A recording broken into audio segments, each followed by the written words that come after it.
മലയാളത്തിൽ 100 കോടി ക്ലബിലേക്ക് എത്താൻ കഴിയാത്ത ഒരു പ്രമുഖ നായക നടനാണ് നമ്മുടെ മമ്മൂക്ക.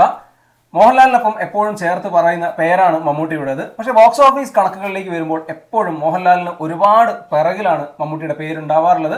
മോഹൻലാലിന് പിറകിൽ എന്നുള്ളതല്ല, പലപ്പോഴും യുവതാരങ്ങൾക്കൊക്കെ പിന്നിലാണ് ബോക്സ് ഓഫീസിൽ മമ്മൂട്ടിയുടെ സ്ഥാനം നിലവിലുള്ളത്. അദ്ദേഹത്തിന്റെ ആദ്യത്തെ 100 കോടി ചിത്രം എന്നായിരിക്കും വരിക എന്നുള്ളത് 2016 മോഹൻലാലും മലയാള സിനിമയും 100 കോടി ക്ലബിൽ എത്തിയ കാലം തൊട്ട് ചോദിക്കുന്നതാണ്. ഓരോ സിനിമ വരുമ്പോഴും ആരാധകർ അത് 100 കോടി ക്ലബിലേക്ക് എത്തും എന്നൊക്കെ കരുതും. പിന്നീട് മാമാങ്കവും അതുപോലെ മധുരരാജയും ഒക്കെ 100 കോടി ക്ലബിലേക്ക് കേക്ക് മുറിച്ച് തള്ളിക്കയറ്റി നോക്കിയെങ്കിലും അതൊന്നും വിലപ്പോയില്ല എന്നൊരവസ്ഥയായിരുന്നു. ഗംഭീര കളക്ഷനിൽ 2017 ഇനീഷ്യൽ ആരംഭിച്ച ഗ്രേറ്റ് ഫാദർ 100 കോടി ക്ലബിൽ എത്തുമെന്ന് കരുതിയെങ്കിലും വീക്കെൻഡ് കളക്ഷന് ശേഷം വല്ലാതെ ഡൗൺ ആയി പോവുകയായിരുന്നു.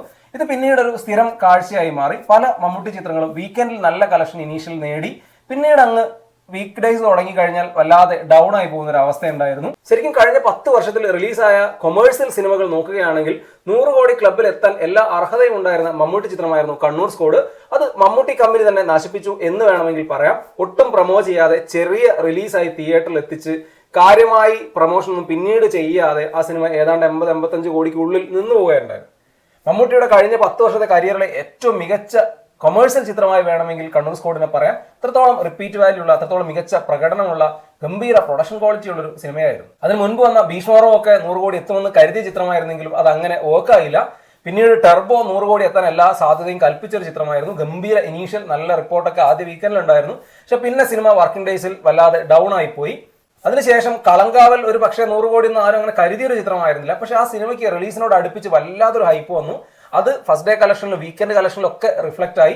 വീക്ക് ഡേയ്സിൽ വരുമ്പോഴും വലിയൊരു ഡൗൺ ഒന്നും സിനിമയ്ക്ക് വന്നില്ല. പക്ഷേ വലിയ ഗ്രോത്തും സിനിമയ്ക്ക് ഉണ്ടായില്ല എന്നുള്ളതാണ്. കാരണം അതിന്റെ പ്രധാന കാരണം റെസ്റ്റ് ഓഫ് ഇന്ത്യ മാർക്കറ്റിലും റെസ്റ്റ് ഓഫ് വേൾഡ് മാർക്കറ്റിലൊന്നും മമ്മൂക്കയ്ക്ക് കാര്യമായി മാർക്കറ്റില്ല.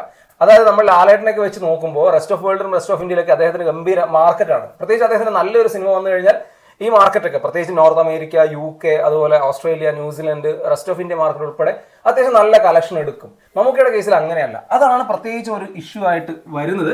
കളങ്കാവൽ എന്തായാലും ഒരു 80-85 കോടിയിൽ ഫൈനൽ ഗ്രോസ് നിൽക്കാനുള്ള എല്ലാ സാധ്യതയുമാണ് നിലവിലുള്ളത്. വീക്ക് ഡേയ്സിൽ കേരള ബോക്സ് ഓഫീസിൽ തരക്കേടില്ലാതെ പെർഫോം ചെയ്യുന്നു എന്നത് മാത്രമാണ് നിലവിൽ ആശ്വാസമായിട്ടുള്ളത്. അടുത്തൊരു വീക്കെൻഡിൽ എങ്ങനെ പെർഫോം ചെയ്യും എന്നതിന് അനുസരിച്ചിരിക്കും ഫൈനൽ കളക്ഷൻ നമ്പർ. എന്തായാലും 90 കോടിക്ക് മുകളിലേക്ക് പോകില്ല എന്ന് ഉറപ്പായി കഴിഞ്ഞു.